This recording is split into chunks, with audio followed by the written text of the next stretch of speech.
Hello friends, welcome to back ventures. Last lecture में हमने flange beam start किया था। फ्लेंज बीम में हमने दो टॉपिक देख चुके थे, एक तो इंट्रोडक्शन के बारे में और सेकंड पॉइंट हमने जो देखा था फ्लेंज बीम क्या होती है, मतलब टाइप्स ऑफ फ्लेंज बीम कितनी होती है। उसमें हमने थर्ड पॉइंट जो लिखा था इफेक्टिव विड्थ ऑफ फ्लेंज, उसके बारे में हम बात करने जा रहे हैं। हमारी हेडिंग क्या है आज की?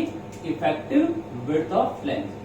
तो इसके बारे में हम पूरा डिटेल देखेंगे, पूरा होता क्या है, और इसका एक एग्जाम्पल भी करेंगे जिससे आपको काफी हेल्प मिल जाएगी। इफेक्टिव विड्थ ऑफ फ्लेंज होती क्या है, रिक्वायरमेंट क्यों हुई, किस वजह से इफेक्टिव विड्थ ऑफ फ्लेंज को प्रोवाइड करते हैं, बात करते हैं इसके बारे में।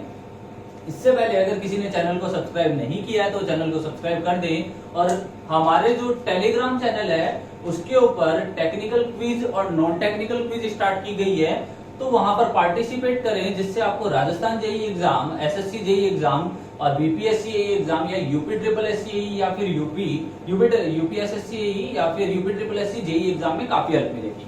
तो हम स्टार्ट करते हैं लेक्चर को। तो देखना ध्यान से, होता क्या है, इफेक्टिव विड्थ ऑफ फ्लेंज की रिक्वायरमेंट क्या होगी। देखो, एक ये टी बीम है, टी बीम आपने बनाई, टी बीम में ये आपका पार्ट था। टी बीम में क्या माना जाता है, टी बीम में अज्यूम किया जाता है कि जो इसका स्ट्रेस डिस्ट्रीब्यूशन है वो लीनियर नहीं होता, मतलब कांस्टेंट नहीं होता है। ठीक है, कांस्टेंट नहीं होता है, इसका मतलब क्या हो गया, इसका स्ट्रेस डिस्ट्रीब्यूशन क्या हो गया कि इसका स्ट्रेस डिस्ट्रीब्यूशन नॉन यूनिफॉर्म होता है। नॉन यूनिफॉर्म होने का मतलब क्या हुआ कि जहां पर मटेरियल ज्यादा होगा वहां पर स्ट्रेस ज्यादा लेगा, और जहां पर मटेरियल कम होगा वहां पर स्ट्रेस की वैल्यू क्या हो जाएगी, कम हो जाएगी। ठीक है, तो इसका मतलब ये हुआ कि यहाँ पर अगर मैं स्ट्रेस की बात करूं तो मटेरियल इस पोर्शन में ज्यादा है तो वो पोर्शन ज्यादा स्ट्रेस लेगा, और जिस साइड पोर्शन कम है मटेरियल का उस साइड कम स्ट्रेस आएगा। तो देखना ध्यान से, इसका स्ट्रेस डिस्ट्रीब्यूशन कुछ ऐसा ज्यूम किया जाता है, इसका स्ट्रेस डिस्ट्रीब्यूशन कुछ ऐसा ज्यूम किया जाता है जो नॉन लीनियर होता है एक तरीके से। अब होता क्या है कि इस जोन में, अगर मैं इस लेवल से स्ट्रेस की बात करूं तो इस जोन में यहां पर at the end of T beam, मतलब जहां पर इसकी फ्लेंज एंड हो रही है टी बीम की, at the end of flange of T beam, वहां पर स्ट्रेस की वैल्यू बहुत कम है। इस वजह से क्या एज्यूम कर लिया जाता है, ये तो क्या है इसका एक्चुअल कंप्रेसिव स्ट्रेस डिस्ट्रीब्यूशन। ये कौन से स्ट्रेस की बात कर रहे हैं, एक्चुअल कंप्रेसिव स्ट्रेस डिस्ट्रीब्यूशन, इसकी बात कर रहे हैं। बट इसका जो अज्यूम क्या किया जाता है, क्या किया जाता है, जहां पर स्ट्रेस की वैल्यू कम है थोड़ा सा पार्ट इस साइड से, थोड़ा सा पार्ट इधर से छोड़ दिया जाता है। मान लो इतना इतना पार्ट छोड़ दिया जाता है। अब क्या होगा कि ये पार्ट छोड़ दिया गया तो यहाँ पर स्ट्रेस डिस्ट्रीब्यूशन कुछ कांस्टेंट अज्यूम कर लिया जाता है। मान लेते हैं जो पीक वैल्यू है, पीक वैल्यू के बराबर स्ट्रेस डिस्ट्रीब्यूशन को अज्यूम कर लिया जाता है, कांस्टेंट मान लिया जाता है। तो ये हमारा क्या है, assumed stress distribution. Assumed stress distribution, कौन सा स्ट्रेस डिस्ट्रीब्यूशन, अगर मैं यहाँ पर स्ट्रेस को स्पेसिफाई करना चाहूँ तो यहाँ पर कौन सा स्ट्रेस आएगा, कंप्रेसिव स्ट्रेस की बात कर रहे हैं। तो यहाँ पर हमारे पास जितना पार्ट काम होता है, जितना पार्ट इफेक्टिवली स्ट्रेस के कंट्रीब्यूशन में पार्ट लेता है, मतलब जितना पार्ट फ्लेंज का अज्यूम्ड कंप्रेसिव स्ट्रेस डिस्ट्रीब्यूशन में पार्ट लेता है, उसी पार्ट को क्या बोलते हैं, इफेक्टिव विड्थ ऑफ फ्लेंज। अब देखो, इफेक्टिव विड्थ ऑफ फ्लेंज है बेसिकली हमारे पास कंस्ट्रक्शन के अकॉर्डिंग, यहाँ पर हम बीम को दो टाइप से डिफाइन करेंगे, एक तो मोनोलिथिक कंस्ट्रक्शन, एक आइसोलेटेड कंस्ट्रक्शन। ठीक है, तो देखना आइसोलेटेड और मोनोलिथिक में क्या है, यहाँ पर हम बात कर रहे हैं कि आइसोलेटेड कंस्ट्रक्शन कैसे बनेगा और मोनोलिथिक कंस्ट्रक्शन कैसे बनेगा। देखो, मोनोलिथिक का वैसे तो मैंने मतलब बताया था कि जहां पर इस स्लैब वाले पार्ट को, मतलब फ्लेंज और वेब को एक साथ कास्ट किया जाता है। यहाँ पर मोनोलिथिक की बात कर रहे हैं, मोनोलिथिक कंस्ट्रक्शन स्लैब का बीम के साथ होना, उसके बारे में बात करेंगे। तो दोनों की इंडिविजुअली बात करते हैं कि क्या होता है और कैसे प्रोवाइड होता है। तो देखना ध्यान से, इसमें भी मैं बात कर देता हूँ। अगर ये विड्थ ऑफ फ्लेंज है तो इतना इतना जितना पार्ट इफेक्टिव होगा उसको क्या बोलेंगे, इफेक्टिव विड्थ ऑफ फ्लेंज। मतलब जितना पार्ट एक्चुअल जो हम अज्यूम कर रहे हैं, अज्यूम कंप्रेसिव स्ट्रेस डिस्ट्रीब्यूशन, जितना पार्ट काम में ले रहे हैं उसको क्या बोलेंगे, इफेक्टिव विड्थ ऑफ फ्लेंज कहेंगे। तो देखना, इसका जो फर्स्ट पॉइंट है उसके बारे में अगर हम बात करें तो फर्स्ट पॉइंट हमारा क्या हो जाएगा, यहाँ पर हम कैसी बीम मान रहे हैं, आइसोलेटेड बीम मान रहे हैं। तो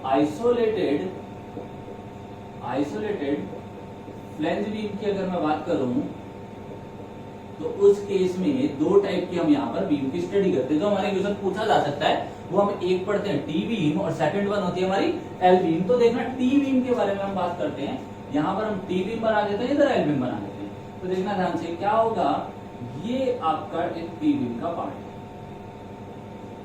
एक मिनट थोड़ा सा सही बनाते हैं।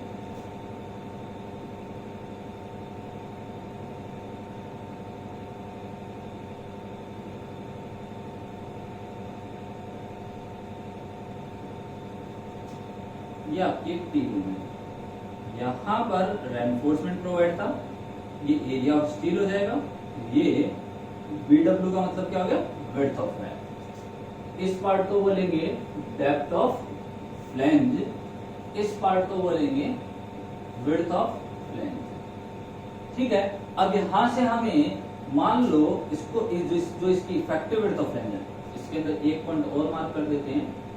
यहां से इसके टॉप कंप्रेशन फाइबर से सेंट्रोइड ऑफ टेंशन रेनफोर्समेंट तक की डिस्टेंस को क्या कहते हैं, इफेक्टिव विड्थ। और ये पार्ट किसको शो कर रहा होगा, इसमें इफेक्टिव कवर को। तो यहाँ पर हम डिटेंशन दिखा सकते हैं, इफेक्टिव कवर हो गया। क्लियर है? तो देखना ध्यान से, यहाँ पर अगर हम बात करेंगे तो इस पॉइंट में कुछ इतना इतना पार्ट मान लेते हैं जो इफेक्टिवली पार्ट कर रहा है स्ट्रेस के अंदर।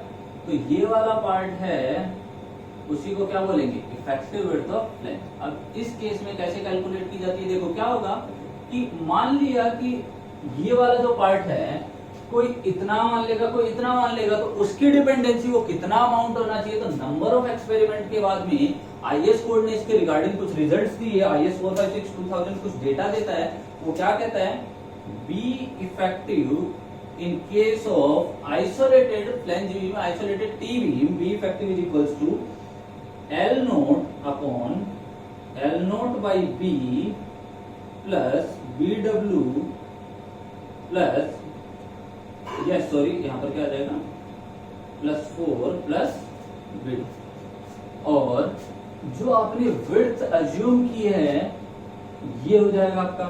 अब बी इफेक्टिव इन दोनों में से कौन सी वैल्यू होनी चाहिए, इन दोनों में से आपको कौन सी वैल्यू काम में लेनी है, जो भी मिनिमम वैल्यू आएगी, जो भी मिनिमम वैल्यू आएगी।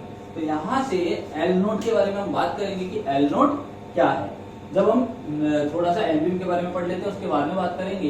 ये तो टी बीम का केस हो गया कि आपको टी बीम में कैसे निकालना है, और इस पर नंबर ऑफ टाइम एग्जाम में क्वेश्चन आ सकता है। सेकंड वन, अगर हम एल बीम की बात करें तो एल बीम का डायग्राम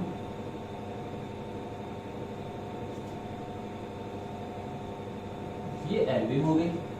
एल बीम के केस में ये यहाँ पर क्या हो गया, एरिया ऑफ स्टील हो गया, इंटेंशन। ये वाले विड्थ किसको डिनोट करेगी, विड्थ ऑफ वेब को।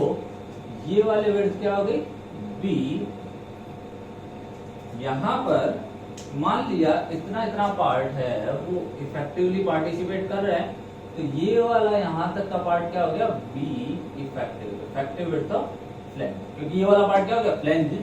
ये वाला पार्ट इसमें क्या हो जाता है, फ्लैंज। और ये वाला पार्ट क्या हो जाएगा इसके अंदर, बॉटम। ये वाला पार्ट क्या हो जाएगा, वेब का पार्ट। सिमिलरली ये पार्ट यहाँ पर क्या हो जाएगा, flange. And this one part is web और रिब, जो भी आप बोलते हैं। तो यहाँ पर ये वाली जो डेप्थ डिनोट की जाएगी यहाँ से लेके यहाँ तक, ये क्या हो जाएगी, इफेक्टिव डेप्थ। और इसके बॉटम में क्या हो जाएगा, कवर हो जाएगा। और इसको हम किससे डिनोट करें, डी से। यहाँ पर अगर हम इसकी बात करें तो ये डेप्थ ऑफ फ्लैंज है। क्लियर है? तो इस केस में इफेक्टिव विड्थ ऑफ फ्लैंज का फॉर्मूला क्या हो जाएगा, B effective is equals to, देखो इसमें जैसे यहाँ पर अगर इसको याद रखना चाहें तो इस फॉर्मूले को देखना कैसे याद कर सकते हैं, 0.5 L naught divide by L naught by B plus 4 plus BW और B। इन दोनों में से भी कैसे वैल्यू लेनी है, इन दोनों में से भी कैसी वैल्यू आ जानी चाहिए, मिनिमम वैल्यू कंसीडर करनी है। क्लियर है? तो देखना इसको याद कैसे कर सकते हैं, जैसे अगर मैं इसके बाद की बात करूं तो इधर भी एक पार्ट है और इधर भी एक पार्ट है, जबकि इस केस में क्या है, इस केस में ओनली एक इधर पार्ट है। इसका मतलब क्या होगा, आधा पार्ट गायब है। तो मतलब इस वैल्यू का कितना होगा, यहाँ पर हाफ होगा। तो यहाँ पर जो बी इफेक्टिव प्रोवाइड किया जाता है वो इस वैल्यू का हाफ होता है। अब बात दिमाग में आ रही होगी बार बार कि ये एल नोट क्या है। एल नोट क्या होता है, L naught is the centre to centre distance, या L naught is the, centre to centre नहीं होती, L naught is the distance between two point of contraflexure, या फिर distance between two points of zero moments. ठीक है, L naught is the distance between, L naught is the distance between two points of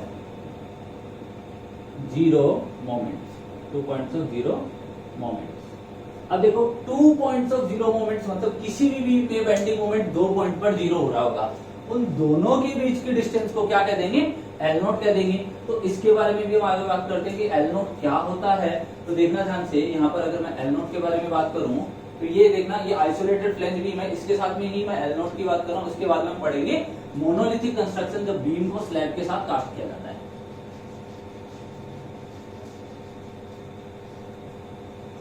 अब हम यहाँ पर L note के बारे में देखने वाले हैं। एल नोट दो सिंपली सपोर्टेड बीम के लिए अलग होता है, कंटिन्यूअस बीम के लिए अलग होता है, तो उसके बारे में हम बात करेंगे। तो एल नोट जैसे सिंपली सपोर्टेड बीम होती है, तो सिंपली सपोर्टेड बीम में क्या है कि एल नोट को जब आप देखते हो तो आपको जैसे देखना, ये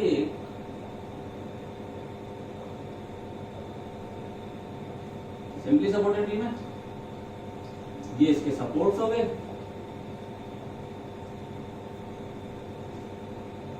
इसके क्या हो गए, सपोर्ट्स हो गए।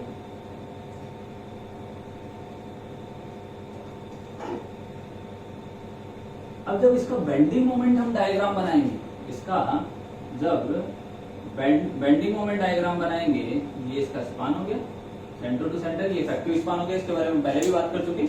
अगर हम इसका डायग्राम बनाएंगे तो इसका बेंडिंग मोमेंट डायग्राम कैसा बन के आएगा, इसका बेंडिंग मोमेंट डायग्राम ये बन के आ जाएगा। क्लियर है, ये इसका कैसा स्पान हो गया, इफेक्टिव स्पान। क्लियर है तक? तो देखना ध्यान से, इसका bending moment diagram simply supported beam with UDL load के कॉरेस्पॉन्डिंग आपको इसका जो बीएमडी डायग्राम है वो कुछ ऐसा विजिबल होगा, बेंडिंग मोमेंट डायग्राम। तो बेंडिंग मोमेंट डायग्राम जब ऐसा विजिबल होगा तो उस केस में जो एल नोट होगा वो क्या है, इसके एंड पॉइंट से, इसका मतलब एल नोट किसके बराबर हो जाएगा, एल इफेक्टिव के बराबर हो जाता है। क्लियर है, मतलब इस केस में जब आपको सिंपली सपोर्टेड बीम बोला जाएगा तो वहां पर एल नोट किसको ले लेना है, आपको एल इफेक्टिव को कंसीडर कर लेना है। सिमिलरली अगर यहां पर हम कंटिन्यूअस बीम की बात करें तो कंटिन्यूअस बीम कुछ ऐसी दिखेगी आपको, कंटिन्यूअस बीम, इधर से हमने इस पोर्शन को सेक्शन कट कर दिया, इधर से इस पोर्शन का सेक्शन कट कर लिया। अब अगर हम यहां पर बात करें, ये इसके सपोर्ट्स हो गए, ये इसके सपोर्ट वाला पार्ट हो गया। ठीक है, तो देखना ध्यान से,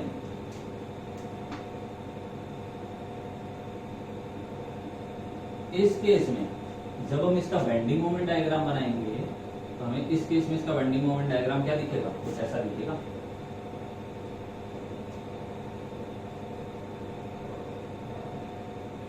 देखना, आपने सोम वगैरह में पढ़ा भी होगा, इसका जो बेंडिंग मोमेंट डायग्राम बनता है वो कुछ ऐसा बनता है।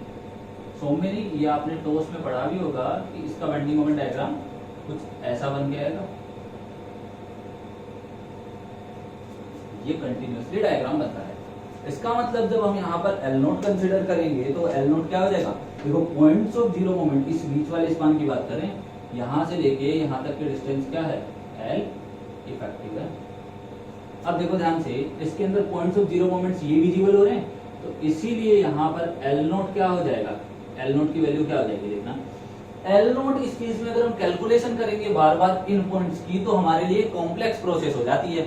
तो इसीलिए यहाँ पर जो एल नोट को कंसिडर किया जाता है वो कितना किया जाता है, 0.7 टाइम्स ऑफ एल इफेक्टिव इसको कंसिडर कर लिया जाता है। इस केस में एल नोट कितना हो जाएगा, 0.7 टाइम्स ऑफ एल इफेक्टिव। अब इसके बाद में हम देखते हैं इसका मोनोलिथिक कंस्ट्रक्शन, जैसे बीम को स्लैब के साथ कास्ट किया जाए। रोकना,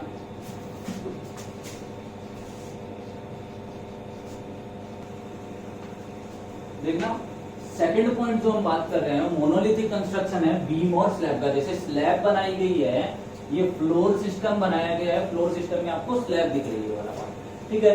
इस स्लैब के अंदर जहां जहां यहाँ पर बीच में जो जॉइंट्स प्रोवाइड किए गए, मतलब बीच में जो बीम्स प्रोवाइड की गई है, ये वाला पार्ट किसका है, बीम का है। तो यहाँ पर जो बीम प्रोवाइड की गई है, इसमें भी ये वाला पार्ट किसका है, बीम का है।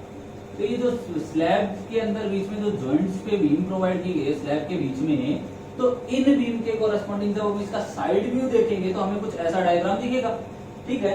ये आप क्या देख रहे थे, टॉप व्यू, ये आप क्या देख रहे थे, टॉप व्यू से आपको ऐसा दिखेगा। जब आप साइड व्यू देखोगे तो आपको ये डायग्राम कुछ ऐसा दिखेगा। अब देखना, इस स्पान को, मतलब इस जो विड्थ है, इसको हमने क्या मान लिया, V1, इस सेकंड पार्ट की V2, थर्ड पार्ट की V3, फोर्थ पार्ट की V4। यहाँ पर हमने जो इसकी जो बीम की विड्थ है उसको हमने क्या मान लिया, वेब मान लिया, जिसको BW से डिनोट किया गया है, हर जगह BW ही बताया गया है। ये जो पार्ट है स्लैब की जितनी भी थिकनेस होगी उसको हमने क्या बताया गया, डेप्थ ऑफ फ्लैंज से। अब देखना ध्यान से, क्या होगा कि इस केस में क्राइटेरिया क्या दिया गया है, तो देखना इस केस में दो बीम बनती है। अगर मैं देखना स्टार्ट इंटरमीडिएट बीम को विजिबल करूंगा तो देखना ये इंटरमीडिएट बीम है, ये इंटरमीडिएट बीम है, ये इंटरमीडिएट बीम है। अगर मैं इसको विजिबल देखना चाहूं तो मुझे ये बीम कुछ ऐसे दिखेगी, इतना पार्ट। तो ये बीम किसकी तरह बिहेव करेगी, ये बीम एक टी बीम की तरह बिहेव करेगी। अगर मैं सिमिलरली इस पार्ट को देखना चाहूं तो मेरे को ये पार्ट कुछ ऐसा दिखेगा और ये पार्ट कैसा दिखेगा, ये किस तरीके की शेप दिख रही है आपको, एक टी बीम की शेप दिख रही है। सिमिलरली अगर मैं इस पार्ट की बात करना चाहूं तो ये पार्ट कैसा दिखेगा, एक टी बीम की तरह दिखेगा। जबकि अगर मैं एंड पार्ट की बात करना चाहूं तो एंड पार्ट कैसा दिखेगा, मेरे को एंड पार्ट कैसा दिखेगा, ये पार्ट जो है एंड पार्ट, ये किसकी तरह दिख रहा है, एल बीम की तरह। सिमिलरली ये वाला पार्ट भी किसकी तरह दिख रहा है, एल बीम की तरह दिख रहा है। इसका मतलब जो इस केस में एंड पार्ट होगा वो किसकी तरह डिजाइन होगा, एल बीम की तरह, और इंटरमीडिएट पार्ट किसकी तरह डिजाइन होगा, टी बीम की तरह। तो देखो इस केस में टी बीम के लिए इफेक्टिव विड्थ कैसे कैलकुलेट की जाती है, तो टी बीम के केस में जो बी इफेक्टिव है वो कैसे कैलकुलेट करेंगे, एल नोट के बारे में हम बात करके आ चुके हैं। तो एल नोट इस केस में होता है L note by 6 plus BW plus 6 times of depth of flange. तो देखो सारे नोटेशन पता है, BW क्या हो जाएगी, विड्थ ऑफ वेब, DF क्या हो जाएगी, depth of flange. L note होती है सेंटर टू, मतलब एल नोट क्या हो जाएगी, डिस्टेंस बिटवीन 2 पॉइंट ऑफ कॉन्ट्राफ्लेक्शन। और इस केस में क्या हो जाएगा, मिनिमम वैल्यू काम में लेनी है, किससे, इधर जो विड्थ होगी इससे इधर जो विड्थ होगी इसका हाफ, प्लस जो विड्थ ऑफ वेब होगी प्लस इसका हाफ, नेक्स्ट स्पान का नेक्स्ट जो विड्थ दे रखी होगी। तो इसका मतलब ये क्या होना चाहिए, V1/2 plus BW plus B2/2 के इक्वल होगी। इन दोनों में से जो भी मिनिमम वैल्यू आएगी वही क्या हो जाएगी, हमारी इफेक्टिव विड्थ ऑफ फ्लैंज हो जाएगी इन case of T beam. Similarly अगर हम एल बीम की बात करें तो एल बीम में हमें क्या दिखेगा, एल बीम के लिए जो बी इफेक्टिव का फॉर्मूला होगा, इफेक्टिव विड्थ ऑफ फ्लैंज को क्या कंसीडर करोगे, इस केस में इसका हाफ हो जाता है।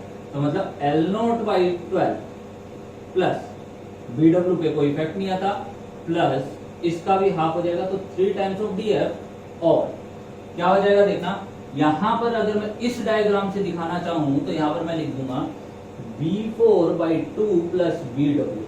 इन दोनों में से जो भी मिनिमम वैल्यू होगी उसको क्या कर देंगे, इफेक्टिव विड्थ ऑफ फ्लैंज बोल देंगे इन केस ऑफ एल बीम। देखो इस केस में एक ही स्पान, एक ही विड्थ काम आ रही थी, इसीलिए इसका हाफ किया। जबकि टी बीम के केस में देखोगे तो टी बीम दो स्पान के बीच का इंटरमीडिएट पार्ट है, इसीलिए यहाँ पर B1/2 प्लस B2/2 काम में आया है। क्लियर है यहाँ तक, ये होता है टी बीम और एल बीम में इफेक्टिव विड्थ ऑफ फ्लैंज निकालने का तरीका। अब देखो इसके बाद हम एक क्वेश्चन करते हैं, उधर क्वेश्चन लिखा हुआ है, मैं तरफ कर रहा हूं, क्वेश्चन देखिए ध्यान से।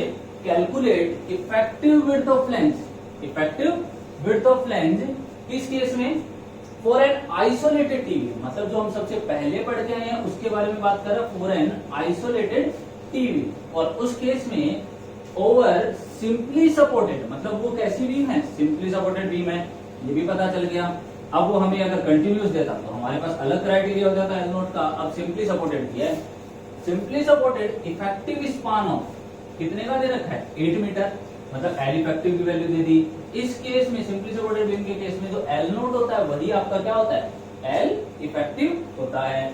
तो इस केस में जो गिवन डेटा अगर उसकी बात करें तो देखना गिवन डेटा क्या क्या है, उसके अकॉर्डिंग यहाँ पर हमें 8 मीटर सेक्शन डिटेल्स गिवन है, मतलब हमें जो टोटल विड्थ है फ्लैंज की वो कितनी दे रखी है 2000 mm, depth of flange 200, width of rib 400 mm and effective depth 700 mm। Diagram बना देते हैं इसका।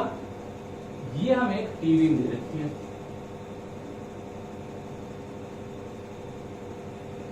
ये कुछ आपको एक टी बीम गिवन है, तो टी बीम के कोरस्पॉन्डिंग ये वाली विड्थ कितनी दे रखी थी 400 mm, ये वाली कितनी दे रखी थी 200 mm, ये आपको 2000 mm गिवन थी। इसमें से आपको इफेक्टिव विड्थ ऑफ फ्लैंज निकालनी है। यहां पर आपको इफेक्टिव डेप्थ गिवन है 700 mm। यहां पर कुछ रेनफोर्समेंट प्रोवाइड है, ये यहां तक की डेप्थ कितनी दे रखी है 700 mm। देखो isolated 4n isolated T beam और an isolated T beam, B effective का फॉर्मूला क्या होता है, B effective is equals to क्या होता है L naught by B plus 4 plus B W. तो देखो L नॉट कितना दे रखा है 8 मीटर, 8 मीटर मतलब क्या हो गया 8000 mm divide again 8000 divide by B की वैल्यू कितनी है 2000 प्लस 4 प्लस बी डब्ल्यू कितना हो जाएगा 400 mm।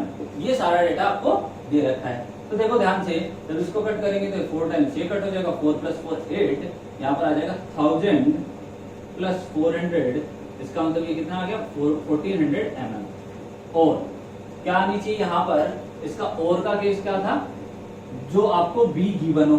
अब बी कितना गिवन है, यहाँ पर हमने कैपिटल से डिनोट किया है, बी कितना गिवन है और 2000 mm। इनमें से क्या प्रोवाइड करना था आपको मिनिमम वैल्यू को, तो यहाँ पर अगर मिनिमम वैल्यू प्रोवाइड करेंगे तो इस केस में बी इफेक्टिव की वैल्यू कितनी आ गई 1400 mm। इसका मतलब यहां से दोनों साइड से हम 300 mm कट कर देंगे तो ये आपकी नेट इफेक्टिव विड्थ रह जाएगी। ये आपका क्या हो जाएगा B effective is equals to 1400 mm। यहां पे आपका पहला क्वेश्चन ओवर होता है। इसके बाद हम सेकंड क्वेश्चन देखते हैं। देखना सेकंड क्वेश्चन गिवन है calculate effective flange width of continuous beam. आपको क्या गिवन है continuous beam over effective span कितने का दे रखा है, ध्यान देंगे इफेक्टिव स्पान कितने का दे रखा है 30 मीटर का। सेक्शन डिटेल्स आर गिवन भी, सेक्शन डिटेल्स के लिए आपको डायग्राम गिवन है, इसमें क्या दे रखा है कंटीन्यूअस बीम दे रखी है, जिसमें यहाँ पर आपको अगर हम इसको नोटेशन देना चाहें तो मैं इसको कुछ ऐसे नोटेशन दे सकता हूँ। इसको बोल देते हैं B1 की वैल्यू गिवन है, इसको बोल देते हैं B2 की, ये किसकी वैल्यू है BW की, और ये किसकी वैल्यू है डेप्थ ऑफ फ्लैंज की वैल्यू गिवन है। तो देखना ध्यान से, इस केस में कंटीन्यूअस बीम के केस में अपने को जो effective width of flange calculate करनी होती है वो बी इफेक्टिव का फॉर्मूला क्या होता है L naught by 6 plus BW plus 6 times of DF, और B1 by 2 plus BW plus B2 by 2, इन दोनों में से जो भी मिनिमम वैल्यू आती है उसको कंसीडर करके तो देखना बी इफेक्टिव की कैलकुलेशन करते हैं।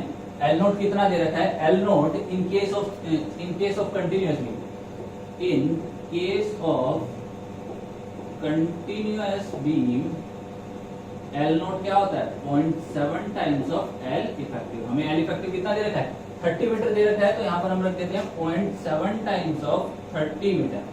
30 मीटर मतलब 30 into 10 to the power 3 mm हो जाएगा, ठीक है, डिवाइड बाय 6 प्लस BW कितना हो जाएगा, BW में दे रखा 400 mm plus 6 times of DF कितना दे रखा है 100, तो 6 इंटू 100, और B1 कितना दे रखा है 2000, तो यहाँ पर लिख देंगे 2000 डिवाइड बाई 2 प्लस BW कितना दे रखा है 400 mm प्लस B2 कितना दे रखा है 2500 डिवाइड बाई 2। तो जब इसका सॉल्यूशन करोगे तो यहाँ पर आपके पास कितना आ जाएगा 6 5 का 30, ये 5000, 3500 हो गया, ये हो गया 600, 4100, यहाँ से आंसर आ जाएगा आपके पास 4500 mm। और यहाँ से जब सॉल्यूशन करोगे तो आएगा 1000, 1400, और ये हो गया 1250, मतलब ये आ जाएगा 2650 mm। अब हमें इन दोनों में से वैल्यू कौन सी प्रोवाइड करनी थी, जो मिनिमम थी। इसका मतलब जो आप बी इफेक्टिव प्रोवाइड करोगे इस केस में कितनी करोगे 2650 mm प्रोवाइड करोगे। होप आपको दोनों केस समझ में आ गए होंगे, सिंपली सपोर्टेड बीम कैसे कैलकुलेट करना है और कंटिन्यूअस बीम कैसे कैलकुलेट करना है। नेक्स्ट लेक्चर में देखेंगे हम एनालिसिस ऑफ फ्लैंज बीम।